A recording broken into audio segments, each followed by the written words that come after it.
Joining me now from our bureau in New York City, author, columnist, and former advisor to President George W. Bush, Tom Basile. Tom, thank you for joining us tonight. So in regard to the president's rally, it had very much so an economic message.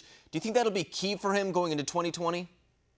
Well, it's his greatest strength right now. And one of the things that you're going to hear from the Democratic field, in addition to continuing to talk about the tone of the president, which feeds into issues that he's having, genuine issues that he's having in these polls about likability, is you're going to hear them start talking about the recession.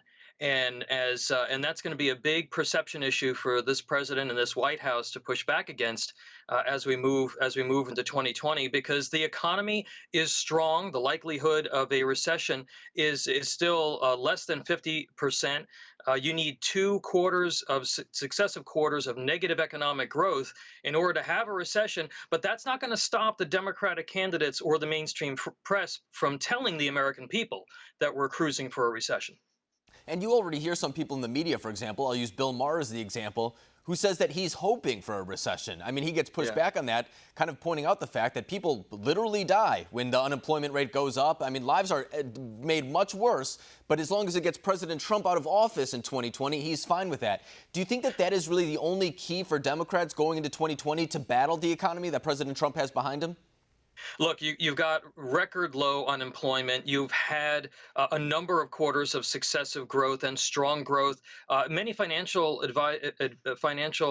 institutions are even projecting, even if we have a trade war, we're still going to see modest growth. So they have to attack the economy. Presidents get elected or turned out of office based on the strength of their economy come re-election time. So it is the thing that the president has really going for him strongest. And look, in 1992, this worked for the Democrats. They drove a perception that the United States was in a recession that actually ended in March of 1992.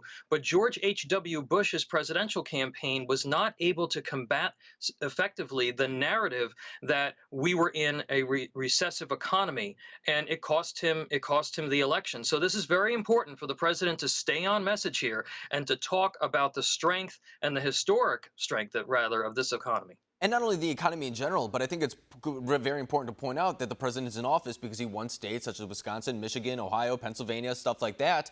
Do you think that the message kind of changes a little bit, or do you think it kind of stays the same as kind of acknowledging the fact that you have to really appeal to those states in order to get to the White House? And those are kind of states right now that are kind of rejecting a socialist type message from those being pushed on the left. Do you think that that is really the key for the president going into the next election?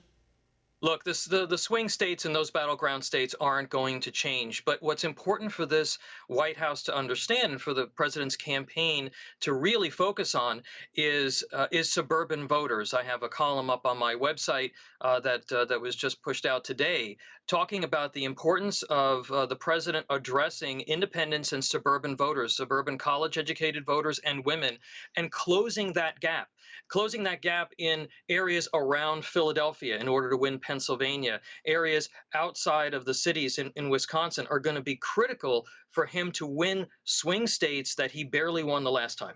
And so, for example, the president went into the last election kind of with the promise of a good economy. And as you were saying right now it is a record economy. But of course, there are those concerns that there may be a recession at a very timely moment that could hurt the president. But with that kind of right now just being a hypothetical, what do Democrats need to do, or at least hope to do, in those key states that we were just talking about, if they even want to have a chance in 2020?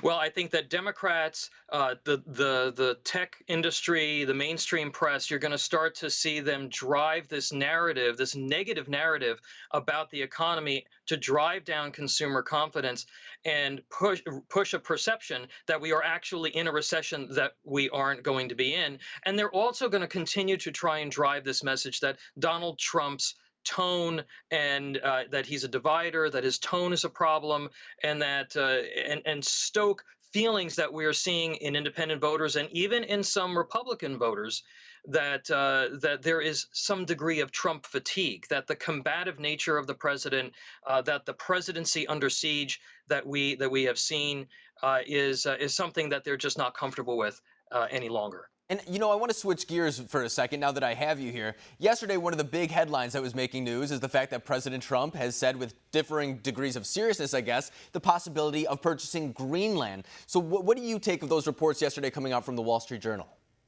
The most troubling part about all of this, Alex, is that here again, you have the president in a meeting that was supposed to be a closed door meeting, and you have unnamed sources running to the media talking about the fact that the president raised this issue.